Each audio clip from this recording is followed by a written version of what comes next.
Сәлем достар, бүгінгі сабақта сіздерге базалық жәшікте орналасқан негізгі құрылғылармен таныстыратын боламын. Яғни олар бізде үлкен мотор, кіші мотор және әртүрлі датчиктер, яғни сонымен қатар бізде бағдарламалау блогы, яғни роботтың миы. Қарап отырсаңыздар, роботтың миы мына жағында 4 порт бар, мына жағында 4 порт бар. Яғни бұл порттар санмен белгіленген, яғни бұл порттарға біздер датчиктерді тығамыз. Керісінше әріппен белгіленген порттарға біздер моторларды тығамыз. Сонымен қатар ПК дейтін USB порт бар. Бұл жерге компьютермен байланыстыратын USB кабель тығылады.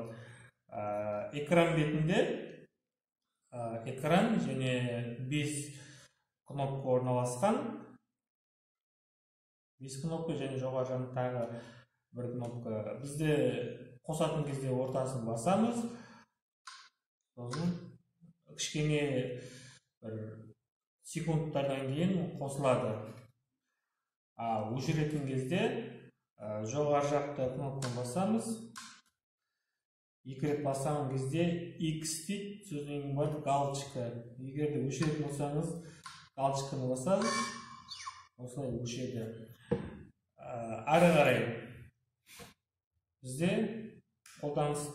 роботты құрастырған кезде қолданылатын құрылғылардың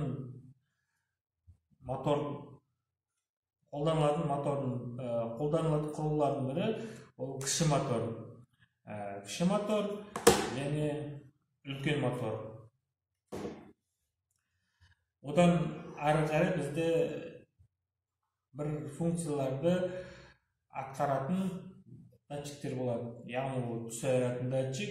Түс айыратын датчик бізде 3 түрлі режимде жұмыс жасайды. Яғни біріншісі шағылысқан нәрселерді анықтайды. Екіншісі түс айырады. Үшіншісі ол мұнағы внешне освещение және бөлменің қараңғылығына байланысты және жарықтығына байланысты қызмет атқарады. Бұл 7 түске дейін айырылады. Келесі сабақтарымызда осы әрбір датчикке тоқталып, оларға бағдарлама жазып үйренетін боламыз. Одан ары қарай бізде жанасу датчигі дейді. Яғни бұл сізді мысалы басқан кезде жұмыс жасайды, немесе басып тұрып жоғары көтерілген кезде жұмыс жасайды. Одан кейінгі келесі датчиктеріміздің бірі көп қолданылатын ол инфрақызылды датчик. Инфрақызылды датчиктің негізгі қызметі ол кедергілерді анықтау. Мысалы біздер ертең сумо робот құрастырған кезде көп қолданылады. Яғни алдындағы қарсыласын іздеп табады және іздеп тапқаннан кейін сол қарсыласына барады. Яғни барлық қызмет осы ультра дыбысты датчик арқылы атқарылатын болады. Осыған ұқсас тағы датчик бар, бұл инфрақызылды датчик деп аталады.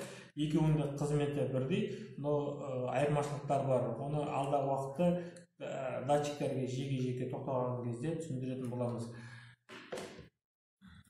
Негізгі базалық жәшікте негізгі осындай құрылғылар орналасады. Сонымен қатар дөңгелектеріміз бар, әртүрлі балкілеріміз орналасады. Бүгінге осы.